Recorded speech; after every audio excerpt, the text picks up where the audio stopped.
Subscribe करें और bell दबाएं ताकि कोई खबर रह न जाए।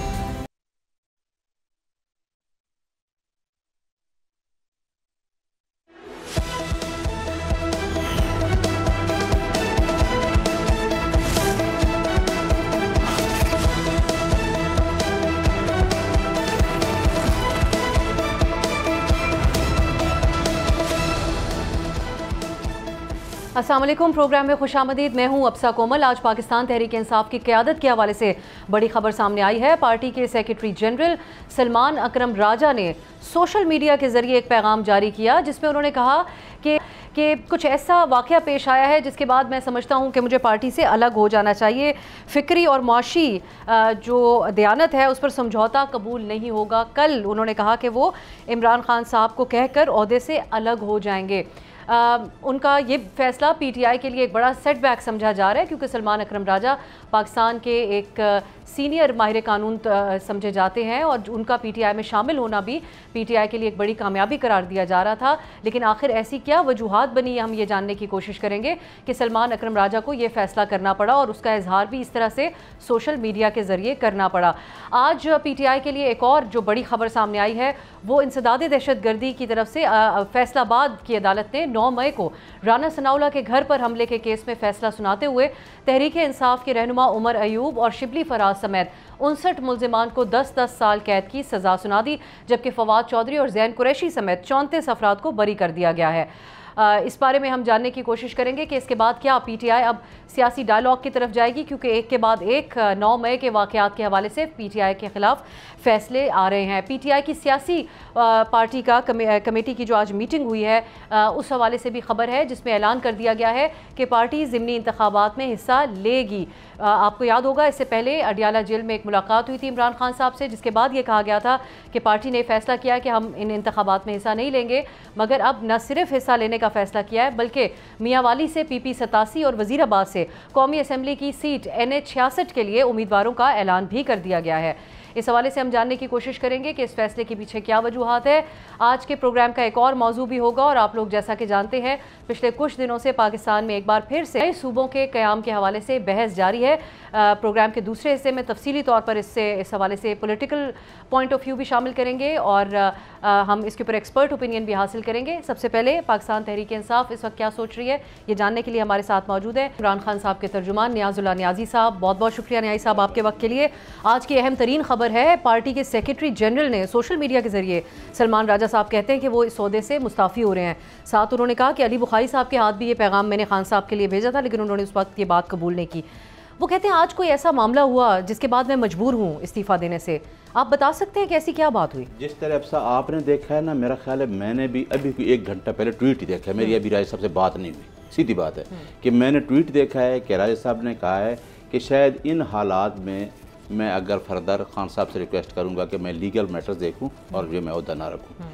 मैं वैसे आपको बताऊं कि राजा सलमान अकरम साहब के साथ मैं काम कर रहा हूं। राजा साहब इंतहाई अपराइट आदमी हैं, ऑनेस्ट आदमी हैं, पार्टी के अंदर भी मेरिट की चीज़ें डिस्कस करते हैं। अगर कहीं कोई ऐसी बात हो भी जाए तो वो उस चीज़ से पीछे नहीं जाते। यही मैं, क्योंकि हम जब दूसरों को बताते हैं कि असूलों पे अमल करो तो पार्टी के अंदर भी असूलों को अपनाना चाहिए, तो वो प्रिंसिपल पे डट जाते हैं। यानी अपनी पार्टी किसी के अंदर असूली बात के ऊपर ही कोई बात भी होगी असूली होगी, क्योंकि वो आपने देखा उनकी पूरी ज़िंदगी एक पॉलिटिक्स में तो अभी आए हैं ना, ज्वाइन किया, इस पार्टी को ज्वाइन किया है और वो इलेक्शन भी जीते हैं लाहौर से, लेकिन बतौर वकील उनका जो कैरियर है तो वो हमेशा इस तरह ही है। उन्होंने असूलों की बात की और अभी भी बात तो की नहीं साहब। वो पीटीआई में शामिल हुए तो हमने देखा कि उनके ऊपर शकूक व शुबहात भी किए गए, जैसे तमाम क़यादत के ऊपर पीटीआई के। तो सलमान राजा साहब का ये अच्छा फैसला था। वैसे आप बतौर एक फेलो वकील ये अच्छा फैसला था सियासत में वो आते हैं, क्योंकि इतना कंट्रोवर्शियल उनको करने की कोशिश की गई। हालांकि उनकी सारी ज़िंदगी का करियर तो हमारे सामने बतौर एक वकील जो आईन और कानून की बात करता है ऐसा ही था। हाँ बिल्कुल, मेरा फैसला था। मैं बताता हूँ, आपने फैसला पूछा है ना, थोड़ा मेरा फैसला हो जो सलमान अकरम का। इमरान खान के साथ मैंने भी ज्वाइन किया उस टाइम जब इमरान खान की पार्टी में कुछ लोग थे, तो मैं 2009 में बार का प्रेसिडेंट था, इस्लामाबाद बार का, और ना मैं आपके सामने बैठा हूँ, ना मैं सेनेटर, ना मैं MNA हूँ। मैं बतौर वकील इमरान खान के साथ हूँ, उसका तर्जमान भी हूँ। सिर्फ़ और सिर्फ एक बात पे, रूल ऑफ लॉ पे, आइन की बालादस्ती और कानून की हुक्मरानी। और राजा साहब ने मैरियट में जो पहली स्पीच की, वो भी जब खान साहब इस क्राइसिस से गुजर रहा था, तो उनकी स्पीच ही मैंने सुनी, तो उसने कहा कि मैं भी रूल ऑफ लॉ इस मुल्क में देखता हूँ कि हर पढ़ा लिखा आदमी चाहता है इस मुल्क के अंदर आइन की बालादस्ती और कानून की हुक्मरानी हो। मेरा ख्याल है जो हम जैसे लोग आए हैं वो इस वजह से पार्टी को ज्वाइन करते हैं। हम एक तहरीक में भी रहे, लोगों को कुछ नहीं मिला। मैं एडमिट करता हूँ आपके सामने कि हमने इतनी बड़ी तहरीक चलाई 2 साल। आज जज भी बोला है ना सुप्रीम कोर्ट का, अब साहब वो जज बोला है कि सच है, सच बोलता कोई लेकिन नहीं है। इम्कानात क्या हो सकते हैं सलमान राजा साहब के? आप कहते हैं वो उसूल की बुनियाद पे बात करते हैं। कुछ दिन पहले अली बुखारी साहब की जो खान साहब से मुलाकात हुई, उसमें अचानक से अपोजिशन लीडर के लिए महमूद खान अचकज़ई साहब का नाम सामने आ गया। खबरें यही थी कि पार्टी के अंदर कुछ लोगों को इस बात पर बहुत एतराज़ हुआ और कहा गया कि पार्टी के अंदर भी ऐसे लोग हैं जिनको नॉमिनेट किया जा सकता है। ये वजह हो सकती है सलमान राजा साहब की आज की इस नाराज़गी की? अब सब मैं बताता हूँ। 2 अप्रैल 2025 को मेरी मुलाकात हुई है। ये इस्लामाबाद हाई कोर्ट डार्जर बेंच का फैसला है कि 6 वकला मिले।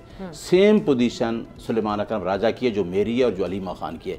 हम 3 लोगों को नहीं मिलने दिया जाता। यानी मैं आपको बताऊं 5 महीने हो गए हैं आज तक मेरी टोटल 24 मार्च 2025 का फैसला है, एक 27 मार्च को हुई ट्यूसडे को, एक मेरी 2 अप्रैल 2025 को। उसके बाद हमारी मुलाकातें नहीं हुई। ये जो फैसले अंदर होते हैं, अब खान साहब रोज़ाना ये कहता है कि मुझे आइसोलेशन में रखा गया है, मुझे अखबार नहीं मिलती, मुझे टीवी नहीं देखता। एक फार्मर प्राइम मिनिस्टर है। अचकज़ई साहब का फैसला खान साहब का था या नहीं था? मैं बताता हूँ। खान साहब से जब हमने बाई इलेक्शन की गई तो उन्होंने कहा जब इलेक्शन कमीशन ऑफ पाकिस्तान ये रोल है, जब 8 फरवरी को उन्होंने जीता को इलेक्शन आपसे ले लिया, फिर आपके बाद आपकी और सीटें भी ले ली, तो आप इलेक्शन में कैसे जाएंगे? और फिर उन्होंने कहा कि जो लोग मुश्किलात, उमर अयूब, शिबली फराज, जो लोग भी देख के आए हैं, उन लोगों को इलेक्शन में लेके जाएं क्योंकि वो पार्टी के साथ खड़े रहें। अगली बात फिर दोबारा की खान साहब से हमने कि अगर वो सजा याफ्ता हैं और उनके ऊपर उनकी केसेस भी, अपीलें भी डिसाइड नहीं होगी तो फिर तो उन्होंने कहा कि उनको मशावरत में भी रखो, उनका नामिनी भी हो सकता है। लेकिन हमने कहा कि जी हमने एक्टिविटी से बाहर नहीं जाना, क्योंकि लोगों की नफरत मज़ीद बढ़ रही है। जब आप उसका वोट छीनते हैं, फॉर्म 45 पे बंदा जीतता है, इलाके के लोगों को पता होता है, आप मेरा वोट छीन लेते हैं तो लोगों को पता होता है, उनकी नफरत इनके खिलाफ और बढ़ रही है। इस बात पे एतराज़ था सलमान साहब को कि क्यों नॉमिनेट कर दिया अभी से अपोजिशन लीडर को? एक तो फैसला भी नहीं हुआ अदालती। नहीं, ये भी आपने पहले वो पूछा मुझसे जो इलेक्शन में जाने का, बाई इलेक्शन का, ये भी खान का फैसला दोबारा हुआ, रिव्यू किया चीज़ों को। इस पे भी खान ने ये कहा कि मुझे कोई नहीं, अगर वो लोग पहले भी हूँ, लेकिन अगर हालात ख़राब हैं तो हमें अपोजिशन लीडर भी देना है, इस प्रोसेस में रहना है। वो गलती नहीं करनी जो हमने पहले की थी, असम्बलियाँ डिज़ाल्व करके हम चले गए थे, KPK में, पंजाब में भी, नेशनल असम्बली में भी। उसने बल्कि खान साहब ने तो पंजाब का भी कह दिया, अहमद भच्चर का भी, कि 5 नाम कोई खान साहब के पास आए। तो देखिए हमने प्रोसेस के अंदर रहना है, हमारे ही लोग हैं ना पार्टी के अंदर। साहिबा को इस बात के ऊपर बहुत एतराज़ रहता है कि खान साहब का जो फैसला होता है उसकी हुक्मअदूली उनकी की जाती है। पार्टी की सियासी कमेटी ने ज़िमनी इलेक्शंस में पार्टिसिपेट करने का फैसला किया है। NA 66 और PP 87 के बारे में बात की जा रही है स्पेसिफिकली। लेकिन उस दिन तो ये खबर आई थी कि खान साहब ने फैसला किया कि ज़िमनी इलेक्शन में हिस्सा नहीं लेंगे। क्या उनके फैसले की खिलाफ वर्जी हो रही है PTI में? मैं जब अली बुखारी साहब मिलने गया ना ये लास्ट ट्यूसडे को, तो वो सलमान अकरम राजा साहब से भी मिले हैं, उन्होंने बाहर प्रेस कॉन्फ्रेंस भी की है और अलीमा खान को भी मिले हैं। तो क्योंकि जब मेरी देखें, अब साहब मैं हूँ तर्जमान बानी PTI का, मेरी मुलाकात उससे नहीं होती। जब उन्होंने आके अली बुखारी ने दोनों से शेयर किया और दोनों को चीज़ें बताईं, तो ये दोनों पॉइंट उनसे डिस्कस हुए, ख़ासकर ये जो ज़िमनी इलेक्शन है और वो भी। और मेरा ख्याल है ये खान साहब ने अगर अली बुखारी को कहा है तो हमें ट्रस्ट करना चाहिए। वो हमारा जो एक वकील अंदर गया है और वो ख़बर लेके आया। बाकी मैं एक पॉजिटिव बात करना चाहता हूँ, पॉजिटिव, कि इलेक्शन तो लोगों को, आवाम को पता है कि ये 8 फरवरी को जीते, 9 फरवरी को क्या हुआ हमारे साथ। लोगों को हम मज़ीद दिखाना चाहते हैं कि आप इलेक्शन में देखो कि ये पार्टी, अब तो इलेक्शन कमीशन भी है और माशाल्लाह इनकी गवर्नमेंट भी है। तो ये दोनों अदारे जो हैं ना, इलेक्शन कमीशन और गवर्नमेंट, वो तो हमें पता है क्या होना है। लेकिन एक चीज़ एक्सपोज हो गई है, कॉन्स्टिट्यूशनल 2 अदारे, एक सुप्रीम कोर्ट ऑफ पाकिस्तान जो बल्ले वाला निशान, उसके बाद जो इलेक्शन, और एक इलेक्शन कमीशन ऑफ पाकिस्तान। ये अब दुरुस्त फैसला होगा इलेक्शन में जाने का? और क्या सुन्नी इत्तेहाद काउंसिल के निशान के ऊपर इलेक्शन लड़ा जाए, उसके फिर क्या आगे सेम ही रिजल्ट्स होंगे? देखें जी, उसी तरह होगा जिस तरह हम पेशावर में बल्ले के निशान का केस लड़ रहे थे, वहाँ हम जीत के आते हैं, जहाँ हमसे बल्ला छीन लिया जाता है। लोगों ने कहा अब पार्टी क्या करेगी। रात को खान साहब ने लोगों को आज़ाद निशान मिले, लोग जाके इलेक्शन जीत गए। तो अब हम प्रोसेस के अंदर हैं, जो भी होगा। आपने मुश्किलात हमारी देखी हैं कि मुश्किल तरीन वक्त से पार्टी गुजर रही है, तो जो भी होगा हम इस प्रोसेस में गौहर साहब भी हैं। एक वजह बन रही है कि पार्टी का सेक्रेटरी जनरल जब इस्तीफ़ा देता है, ये एक बहुत बड़ी सियासी तौर पे खबर होती है किसी भी सियासी जमात के हवाले से।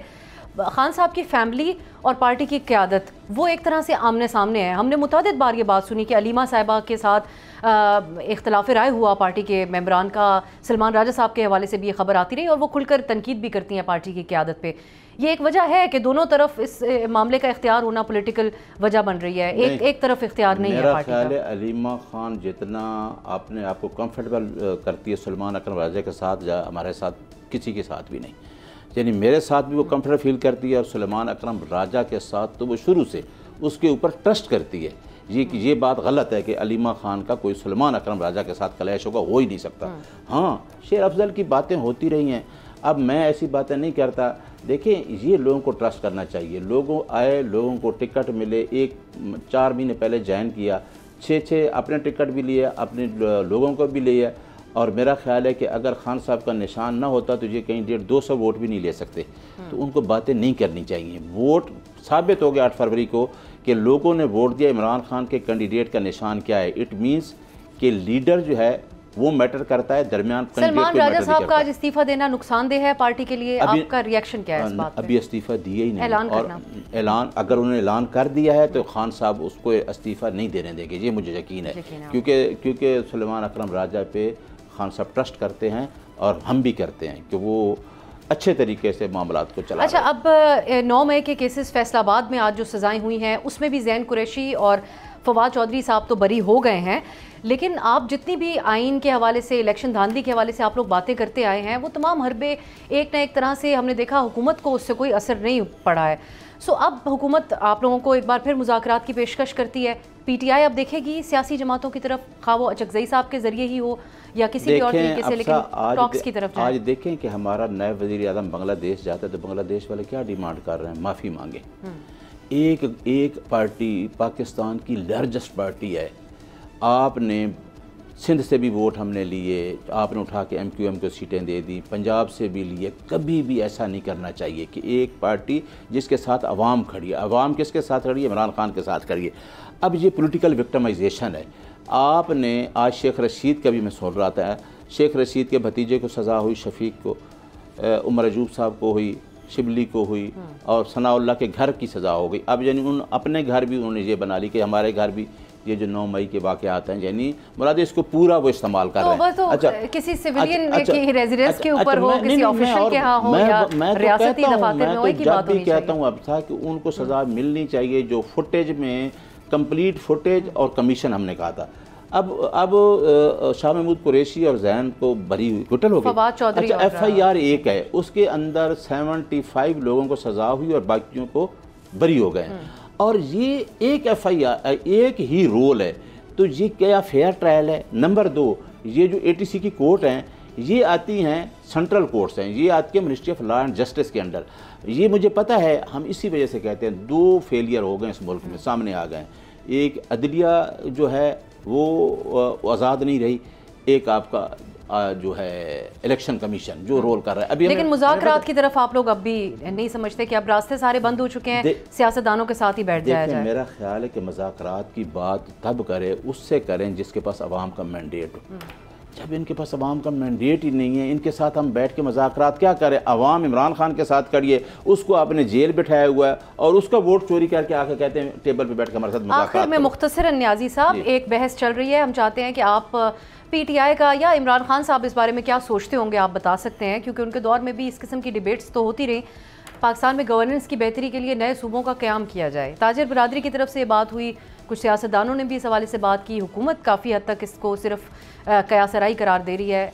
आप क्या PTI क्या देखिए, एक तो पता नहीं 27वीं तरमीम के बारे में अब बात करते हैं, पता नहीं वो 27वीं तरमीम कब आ रही है, क्या है। लेकिन आपको याद है कि जब हमारी गवर्नमेंट पंजाब में थी तो हमने कितने डिस्ट्रिक्ट बनाए थे? परवेज़ इलाही ने मरी को डिस्ट्रिक्ट बनाया, तलागंग को डिस्ट्रिक्ट बनाया, मियाँ वाली को डिवीज़न बनाया। तो इससे पता क्या होता है? गुड गवर्नेंस जाती है, इंतज़ामी अमूर अच्छे तरीके से संभाले जाते हैं, लोगों के मसाइल को वहाँ नीचे जाके दस्ती हल किया जाता है। फंड्स जो होते हैं नीचे लोकल बॉडीज़ भी मैं कहता हूँ वो भी मजबूत होनी चाहिए, उनके लोकल बॉडीज तक मुंतकली होना इख्तियारात की और नए सूबे बनना दो डिफरेंट चीज़ें। सबसे ज़्यादा पता कौन करेंगे? कभी भी जरदारी नहीं चाहता कि ये जो है सिंध को तकसीम किया जाए, कभी नवाज शरीफ नहीं चाहेगा। हम तो चाहते हैं, हमारी पार्टी ने तो विजन दे दिया था कि सूबा भी बने, हमें याद है जनूबी पंजाब का, हमने इसकी बात की, क्योंकि हमें तो कोई मसला नहीं है। हम तो इंटीरियर सिंध में जाएंगे ना कि इमरान खान तो अवाम की बात करता है, वो कहते हैं अवाम को नीचे से उठाओ, तो अवाम उसके साथ खड़ी है। यानी पीटीआई कभी भी इसकी मुखालिफ नहीं थी और खान साहब बिल्कुल, और आपके इंतजामी अमूर भी अच्छे हो जाते हैं, आपकी गुड गवर्नेंस हो जाती है इसमें। बहुत बहुत शुक्रिया। नियाजुल्लाह नियाजी साहब हमारे साथ थे। इमरान खान सलमान है। एक ब्रेक की तरफ जाते हैं।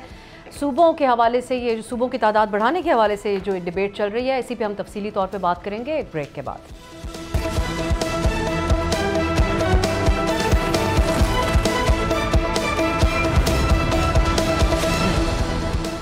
ब्रेक के बाद खुश आमदीद। जैसा कि हम पहले बात कर रहे थे, इस वक्त मुल्क में सूबों की तादाद बढ़ाने के हवाले से एक बहस जारी है और इसी दौरान जो अहम पेशरफ्त है वो सदर मुमलिकत आसिफ अली जरदारी ने 11वां मालियाती कमीशन तश्कील दे दिया है, जिसका इजलास 29 अगस्त को तलब कर लिया गया है। इस हवाले से नाजरीन अहम बात यह है कि इससे पहले 2009 में आखिरी दफ़ा NFC अवार्ड के हवाले से ये इजलास हुआ था, नया NFC अवार्ड जारी किया गया था।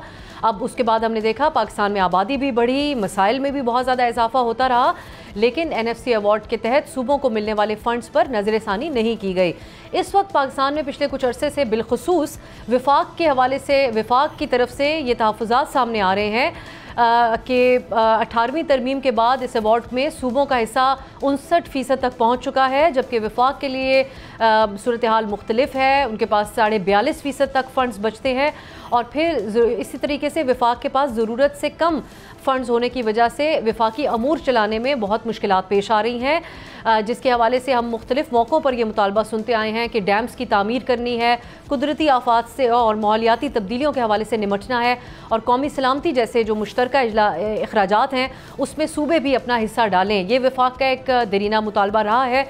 हम प्रोग्राम के इस हिस्से में हुकूमती इत्तेहादी पाकिस्तान पीपल्स पार्टी का मौक़िफ़ जानने की कोशिश करेंगे। पीपल्स पार्टी सूबों की तादाद बढ़ाने के हवाले से क्या मौक़िफ़ रखती है, क्योंकि हमने देखा सिंध की जो अपोजिशन रही, अपोजिशन जमात MQM, वो तो मुतअद्दिद बार सिंध में एक नए सूबे का, कराची को बतौर एक नए सूबे के क़याम का मुतालबा करते रहे, लेकिन पीपल्स पार्टी इसकी मुखालफत करती है। Pakistan Peoples Party NFC award के हवाले से, विफाक का हिस्सा बढ़ाने के हवाले से क्या मौक़िफ़ रखती है, इन मौज़ूआत पर बात करने के लिए हमने आज के प्रोग्राम में दावत दी है सैयद नैयर बुखारी साहब को। आप सेक्रेटरी जनरल है पाकिस्तान पीपल्स पार्टी पार्लियामेंटेरियंस के।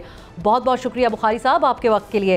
पहले तो इसको एक मुस्बत पेशरफ्त समझा जा रहा है कि 2009 के बाद से कौमी मालियाती कमीशन की तश्कील होना, अब 29 अगस्त को इजलास भी तलब किया हुआ है नया NFC अवार्ड के हवाले से। जैसा कि हमने जिक्र किया, विफाक की सतह पर यह मुतालबा बारहा किया जाता है कि सूबों का हिस्सा कम करके विफाक को दिया जाए। पाकिस्तान पीपल्स पार्टी का क्या मौक़िफ़ है इस पर? शुक्रिया for inviting me in your programme. बुनियादी बात यह है कि नेशनल फाइनेंस कमीशन जो अभी कॉन्स्टिट्यूट हुआ, इसकी मुद्दत 5 साल होती है, लेकिन बड़ी बदकिस्मती से 2009 के बाद नेशनल फाइनेंस कमीशन कोई अपना अवार्ड नहीं दे सका और ऑलमोस्ट 16 साल हो गए। जैसे आपने ख़ुद फरमाया कि बहुत सारी चेंजेस आई हैं और उन चेंजेस को मद्देनज़र रखते हुए नेशनल फाइनेंस कमीशन अभी कॉन्स्टिट्यूट हुआ है और उसने एक नया अवार्ड तो देना है। लेकिन एक बुनियादी बात जो 18th अमेंडमेंट में थी, क्योंकि जो शेयर्स थे डिविजिबल पूल से जो शेयर मिलना था प्रोविंसेस को और फेडरेशन को, जो फेडरल गवर्नमेंट को, वो 2009 में वो रिड्यूस हुए और बल्कि एक प्रोविंस ऑफ पंजाब का शेयर रिड्यूस हुआ और बलूचिस्तान का शेयर इसमें बढ़ा और इसी तरह उस वक़्त फॉर्मर जो फेडरली एडमिनिस्ट्रेटेड ट्राइबल एरिया था उसके लिए बढ़ाया गया। अब उसमें कदगन ये है 18th अमेंडमेंट में आर्टिकल 160 में कि एग्जिस्टिंग शेयर जो है डिविजिबल पूल से वो प्रोविंसेस का रिड्यूस नहीं किया जा सकता। तो अब बुनियादी बात यह है कि अब जो 29 को इजलास हो रहा है उसमें वो एग्ज़ामिन करेंगे कि क्या रिक्वायरमेंट्स हैं फेडरल गवर्नमेंट की, फेडरेशन के लिए कितने पैसे चाहिए, प्रोविंसेस को कितने चाहिए। इंटरचेंज बिटवीन प्रोविंसेस तो हो सकता है, लेकिन उनका जो शेयर है फेडरेशन का या फेडरल गवर्नमेंट का वो एनहांस नहीं हो सकता, क्योंकि वो कदगन है 18th अमेंडमेंट में। तो उसके लिए ये अगर कमीशन बैठता है तो फिर वो गौर करे, तो उसके लिए आपको 2/3 मेजॉरिटी दोनों हाउसेस की चाहिए, तो ये एक इशू होगा। लेकिन एक साथ बात ये भी है कि डेवोल्यूशन थी 18th अमेंडमेंट के नीचे। अब जो डिवॉल्व सब्जेक्ट्स थे उनको ट्रांसफ़र नहीं किया गया, डिवॉल्व नहीं किया गया, एक इशू वो भी है, एक्सपेंसेस मीट नहीं कर रहे। लेकिन कॉन्स्टिट्यूशन में ये प्रोविजन मौजूद है कि how to amend a constitution, और ये कॉन्स्टिट्यूशन अमेंड करना पार्लियामान का इख्तियार है। पार्लियामान के मेंबरान अगर किसी इशू पे एग्री करते हैं, 2/3 मेजॉरिटी होती है, तो they can amend the constitution, they can amend any article of the constitution. लेकिन इस पे फिर पीपल्स पार्टी की पोजीशन क्या होगी तरमीम की सूरत में? बुखारी साहब, सब लोग ये जानना चाहते हैं कि जो दलाइल दिए जा रहे हैं इस बिलखुसूस मौजूदा सेटअप में, ज़्यादा पुरजोर तौर पे इस हवाले से बात हो रही है विफाक सूबों के शेयर के हवाले से, इस पे ये जो दलाइल है इस पे पीपल्स पार्टी का क्या मौक़िफ़ है? We are open to dialogue, Peoples Party believes in dialogue, और पॉलिटिकल डायलॉग हमेशा होता है। अगर ये चीज़ें कि आइन अमेंड नहीं हो सकता तो फ्रेमर्स ऑफ कॉन्स्टिट्यूशन ने ये प्रोविजन क्यों रखी? देखे ना, they can't be a rigidity. और ये नेशनल फाइनेंस कमीशन जो 2009 में आया, आपको पता है कि उससे पहले सिर्फ पॉपुलेशन की बुनियाद पे शेयर मिलता था डिविजिबल पूल से जी। उस वक्त फार्मूला चेंज किया गया कि ना सिर्फ पॉपुलेशन बल्कि पॉवर्टी एंड द एरिया, इन तीनों को क्लब करेंगे, और ये क्राइटेरिया बनाया गया कि उसकी बुनियाद के पे सूबों को जो रेवेन्यूज़ हैं वो तकसीम किए जाएंगे। तो ये चेंज किया ना नेशनल फाइनेंस कमीशन ने 2009 में, उससे पहले पॉपुलेशन पे था। अब उसी को मद्देनज़र रखेंगे कि रिक्वायरमेंट क्या है। अगर वो जो डिविजिबल पूल में जो रेवेन्यूज़ हैं वो रिक्वायरमेंट्स मीट नहीं करते फेडरेशन की या फेडरल गवर्नमेंट की, उस पर let them come with a proposal, और फिर वो प्रपोजल जब आएगी तो पार्लियामान का इख्तियार है आइन को अमेंड करने का, लेकिन उनको कोई प्रपोजल फॉर्मुलेट तो करने दें। ठीक है जी, इसके ऊपर आप समझते हैं पेशरफ्त होना, बहस होना, इन चीज़ों पे कोई एतराज़ नहीं। लेकिन एक और बहस बुखारी साहब पिछले कुछ दिनों से जारी है, और वो है नए सूबों के क़याम के हवाले से। इस बार ये डिबेट जनरेट हो रही है, ताजिर बिरादरी की तरफ से आगाज़ किया गया, वफाकी वज़ीर अलीम ख़ान साहब ने इसमें अपना हिस्सा डाला, और उन्होंने भी इस बात को आगे बढ़ाया। वो कहते हैं नए सूबों का क़याम नागुज़ीर है, बहुत ज़रूरी है, वक्त की ज़रूरत है। पीपल्स पार्टी इस बहस को कैसे देख रही है? आपका क्या मौक़िफ़ है? देखिए जी, पाकिस्तान पीपल्स पार्टी ने, आपको पता होगा कि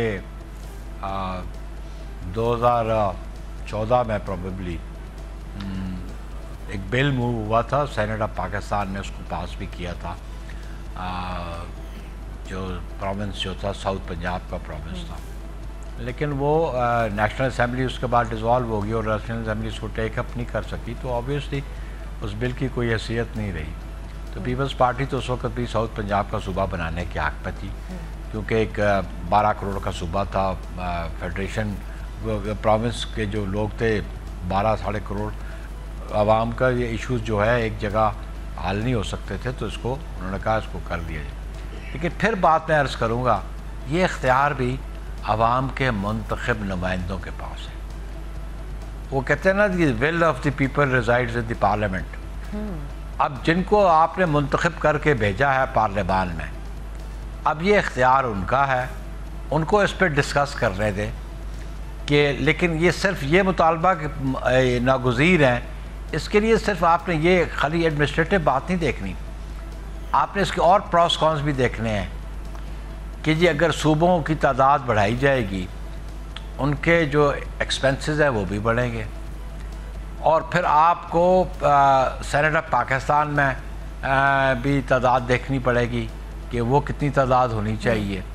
फिर आपको ये नेशनल असम्बली में कि जो अगर जो आर्टिकल बताते हैं कि 141 पंजाब की आवाज़ है, वो देखना पड़ेगा कि वो किस तरह उसकी अपोर्शनमेंट हो या किस तरह वो तकसीम की जाए। तो ये सिर्फ नहीं कह देना खाली भी एडमिनिस्ट्रेटिव इशू है और सूबा पर नहीं। बुखारी साहब, हर चीज़ के ऊपर बहस तो होगी, पार्लियामान में भी करना पड़ेगा, आईनी तौर पे तरमीम भी, लेकिन उसूली और ऑफिशियल पोजीशन इसलिए आपकी हम सूबों के क़याम के हवाले से जो बात है डिबेट की हद तक है बहस, उस पर जानना चाह रहे हैं क्योंकि कराची में आपकी जो अपोजिशन थी वो कराची को एक सूबा बनाने की बात करती थी, जिसको आप पीपल्स पार्टी बड़ा ऑफेंड इस बात पे होती थी और बड़ा सख्त रद्द-ए-अमल आता था। लेकिन ख़ुद आप जनूबी पंजाब का सूबा बनाने का, जिससे आपने ख़ुद भी जिक्र किया, पीपल्स पार्टी न सिर्फ इलेक्शंस में ये वादा करती रही बल्कि मुतालबा भी करती रही है। सो बेसिकली अब पीपल्स पार्टी उतना ही सीरियस तरीके से इस बात को रिजेक्ट करती है कि नए सूबों की ज़रूरत नहीं है, या फिर आप लोग समझते हैं कि इस पर बहस की गुंजाइश है पार्लियामान में या किसी भी और सतह पे और मीडिया पे भी फॉर दैट मैटर? देखिए जी, बिल्कुल देखा ना जी, पॉलिटिकल डायलॉग तो होता है, ये पॉलिटिक्स का हिस्सा है, let them come with a proposal. लेकिन हम एक बात पे हमने देखा कि लिंग्विस्टिक बुनियादों पे नहीं होनी चाहिए बातें। आखिर में, क्योंकि बुखारी साहब माहिरीन भी इसके ऊपर बहुत बात कर रहे हैं, ये बात बारहा सामने आ रही है कि सूबाई हुकूमतों की तरफ से लोकल बॉडीज़ को एम्पावर ना करना वजह बनी है, ये फेलियर सूबाई हुकूमतों का जो साल से रहा है कि आज इस किस्म की बहस भी हो रही है, कल कोई और भी बहस हो सकती है निज़ाम के हवाले से। तो आप समझते हैं कि सूबाई हुकूमतों को इस बात की जिम्मेदारी लेनी चाहिए कि हमने लोकल जो गवर्नमेंट्स हैं उनको एम्पावर नहीं किया, जिसकी वजह से आज एक बहस है? देखिए जी, लोकल बॉडीज़ को एम्पावर करना बहुत ज़रूरी है। और मेरा ज़ाती मौक़िफ़ हमेशा से रहा कि हम नेशनल असम्बली, सेनेट के मेंबरान को या प्रोविंशियल असम्बली को, इनको अब गली सड़कों पे डाल देते हैं बनाने को और खंबे लगाने पे। प्राइमरीली ये सब्जेक्ट जो है, ये डोमेन जो है लोकल बॉडीज़ की है, थर्ड टियर की गवर्नमेंट की है।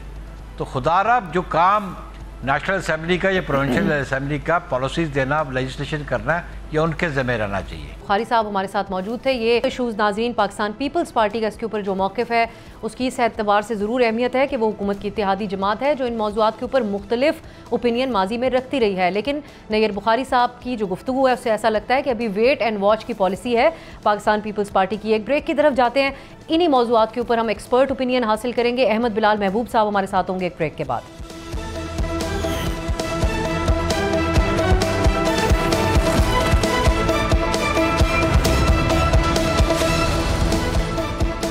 ब्रेक के बाद खुशामदीद नाजरीन, जैसा कि आप जानते हैं पाकिस्तान में एक बार फिर से गवर्नेंस की खामियों को दूर करने के लिए नए सूबों के क़याम के हवाले से बहस शुरू की गई है। हमने ये जानने की कोशिश की कि इस बहस का आगाज़ कहाँ से हुआ। तो ऐसा नज़र आता है कि ताजिर कम्यूनिटी की तरफ से एक प्रेस कॉन्फ्रेंस जो की गई थी जिसमें उन्होंने मईशत को जोड़ा था नए सूबों के क़याम से, वहाँ से मामला शुरू हुआ। और फिर एक और मारूफ बिजनेसमैन मियाँ आमिर महमूद ने भी अपने इस हवाले से दलाइल दिए एक तकरीर करते हुए, और उनकी तरफ से भी इस मामले को ज़ेर बहस लाया गया। जो अभी ओवरऑल डिबेट चल रही है उसमें 12 से 32 नए सूबों का क़याम या इंतज़ामी यूनिट्स के क़याम के हवाले से बात की जा रही है। सब लोग अपना ओपिनियन इस हवाले से सामने रख रहे हैं और किसी भी माशरे में एक हेल्दी डिबेट बहुत अहम होती है। किसी भी बात को आउटराइटली रिजेक्ट नहीं किया जाना चाहिए। लेकिन अब एक बहस तो चल रही है, इसी को हम भी आगे बढ़ाएंगे। हुकूमती वज़रा से भी इस बारे में अब सवाल होने लगा है। वज़ीर आज़म के जो मुशीर हैं, सियासी मुशीर हैं राना सनाउल्लाह साहब, उनसे जब इस बारे में सवाल किया गया तो उन्होंने कहा ये एक नया शोशा है, एक नई बहस छेड़ दी गई है। लेकिन अब्दुल अलीम खान साहब वफाकी वज़ीर हैं, उनकी तरफ से यहाँ तक कहा गया कि चारों सूबों को तकसीम करना अब वक्त की ज़रूरत है, नागुज़ीर है। मईशत की बेहतरी के लिए ये फ़ैसला करना बहुत अहम होगा। दो तरह का सियासी ओपिनियन खुद प्राइम मिनिस्टर साहब की कैबिनेट से सामने आ रहा है। दूसरी तरफ जो आइनी अमूर के माहिरीन हैं पाकिस्तान में, वो भी काफ़ी अरसे से इस मामले को, क्योंकि पॉसिबिलिटीज़ को एक्सप्लोर किया जाता है, उनकी तरफ से ये बहस बारहा की जाती थी कि नए सूबों के क़याम के ऊपर बहस करने से पहले बेहतर है कि बल्दियाती निज़ाम को मजबूत बनाया जाए। क्या पाकिस्तान मुतहम्मिल हो सकता है कि नए सूबों का क़याम किया जाए, या जो इख्तियारात हैं उनको निचले दर्जे पर मुंतकिल करना होगा? क्या इम्कानात हैं, इसका जायज़ा लेने के लिए हम माहिर आनेंगे। और हमारे साथ अहमद बिलाल महबूब साहब मौजूद हैं, सरबराह पिलडैट के इंतखाबी अमूर के आप माहिर हैं। बहुत बहुत शुक्रिया अहमद बिलाल साहब। ये जो बहस है ये वजाहत करते हुए कि मीडिया की हद तक ही मौजूद है। वफाकी वज़रा में से भी अलीम खान साहब का ये किसके हक़ में स्टेटमेंट है जो हमने अपने नाज़रीन के सामने रखा। आपकी नज़र में अहमद बिलाल साहब, पहले तो हमारे नाज़रीन के लिए अगर आप बता दें कि आईन पाकिस्तान क्या कहता है नए सूबों के क़याम के हवाले से? देखिए, आईन पाकिस्तान तो इजाज़त देता है कि अगर आप नए सूबे बनाना चाहें तो वो बना लें, लेकिन उसका एक तरीक़ेकार है। वो ये है कि जिस सूबे या जिन सूबों की हदूद में तब्दीली मुतवक्को हो इस नए सूबों के बनाने से, पहले तो उन सूबों के अंदर उनकी सूबाई असम्बली से 2/3 मेजॉरिटी के साथ एक करारदाद पास हो। जब वो करारदाद पास हो जाए तो फिर ये एक बिल की शक्ल में कॉन्स्टिट्यूशनल अमेंडमेंट कौमी असम्बली या सेनेट में मूव की जाएगी और वहाँ पे भी अलग अलग 2/3 मेजॉरिटी हासिल होनी चाहिए। जब वो ये तीनों चीज़ें हो जाएंगी तो फिर वो सूबों में उनकी हदूद में तरमीम का, नए सूबों की तख्लीक का वो जो प्रोसेस है वो मुकम्मल हो जाएगा। सदर ममलकत दस्तखत करेंगे और यूँ नए सूबों की कम अज़ कम कानूनी और आइनी तौर पे बनना जो है वो मुकम्मल हो जाएगा। फिर उसके ऊपर इम्प्लीमेंटेशन का मरहला आएगा। मौजूदा जो निज़ाम है उसमें कितना आपको ये मुमकिन नज़र आता है? पंजाब असम्बली ने तो एक बार जनूबी पंजाब के सूबे के क़याम के हवाले से करारदाद मंजूर की थी, लेकिन अहमद बिलाल साहब, सिंध एक बहुत मुख्तलिफ इस बारे में सेंटिमेंट रखता है और बलूचिस्तान में भी इस वक्त पीपल्स पार्टी की हुकूमत है, उनके वज़ीर आला मौजूद हैं।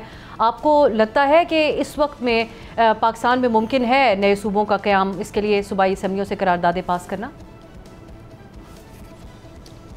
मेरा तो ख्याल यह है कि उस वक्त की बात अलग थी जब पंजाब के अंदर ये करारदाद पास हो गई थी 2 नए सूबों के लिए, भावलपुर का सूबा और साउथ पंजाब का सूबा।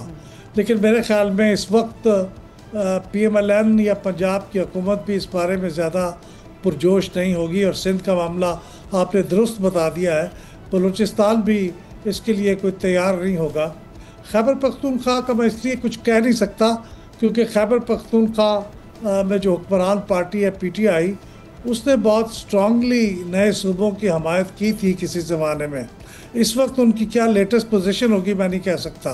तो चूँकि नए सूबे बनने के लिए लाजिम है इतने लार्ज स्केल पे रीऑर्गेनाइजेशन के लिए कि फिर चारों सूबों से 2/3 मेजॉरिटी हासिल हो और फिर कौमी असम्बली और सेनेट से हो, तो इन हालात में तो मुझे ये बहुत ही मुश्किल लग रहा है कि ऐसा हो पाएगा।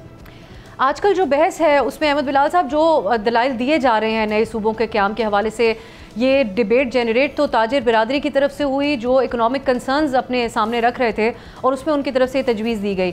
आपकी नज़र में ये कैसे देखते हैं आप इस तजवीज़ को कि गवर्नेंस को अगर बेहतर बनाना है तो नए सूबों का क़याम किया जाना चाहिए?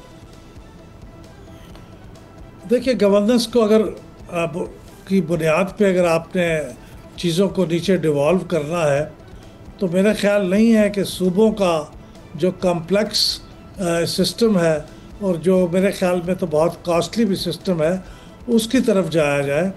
मेरे ख्याल में बहुत बेहतर होगा कि एक निज़ाम जो पहले मौजूद है जिसको कभी ठीक से चलने नहीं दिया गया, वो मकामी हुकूमतों का निज़ाम है।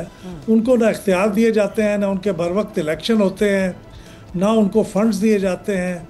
लोग इलेक्ट हो भी जाएँ तो वो नुमाइशी तौर पर बैठे रहते हैं, उनको फंड्स नहीं मिलते। तो इख्तियारात को निचली सतह पे मुंतकिल करने का तो बेहतरीन तरीका जो है वो मकामी हुकूमतों का है जिसका इंफ्रास्ट्रक्चर मौजूद है, यूनियन काउंसिल लेवल तक इंफ्रास्ट्रक्चर मौजूद है, उसका सारा सिस्टम मौजूद है।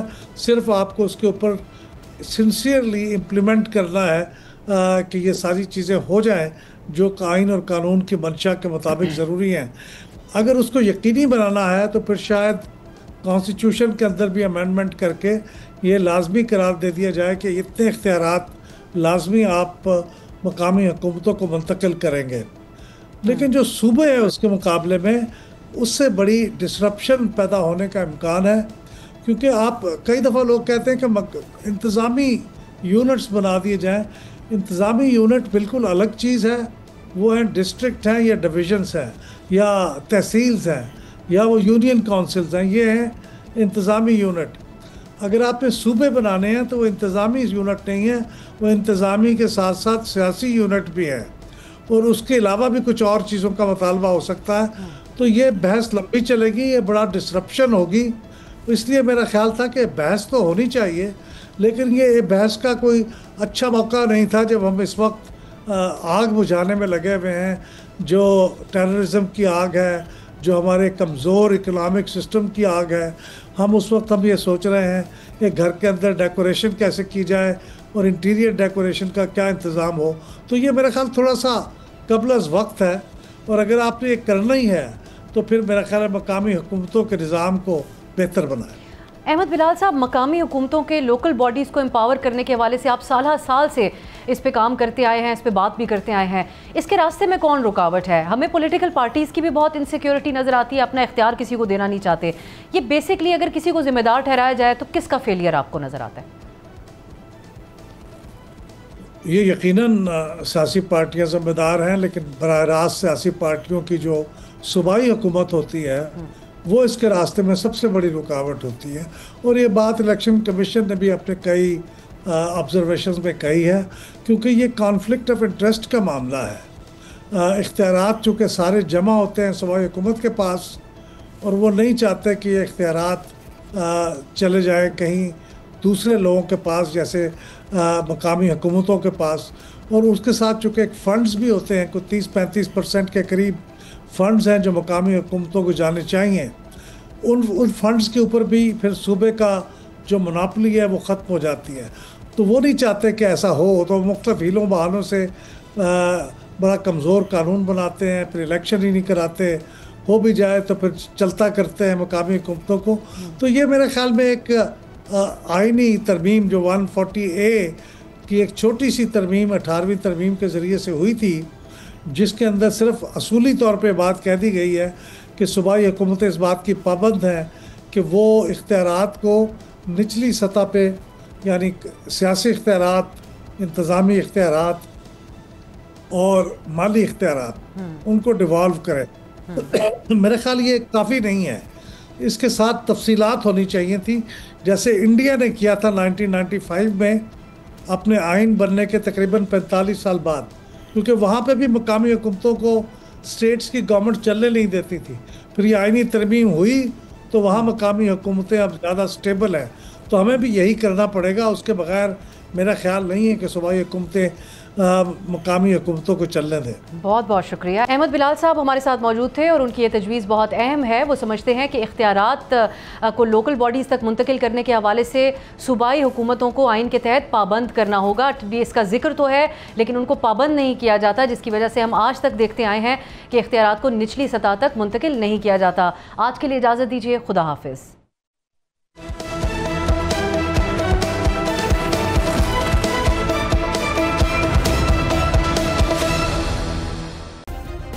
सब्सक्राइब करें और बेल दबाएं ताकि कोई खबर रह न जाए।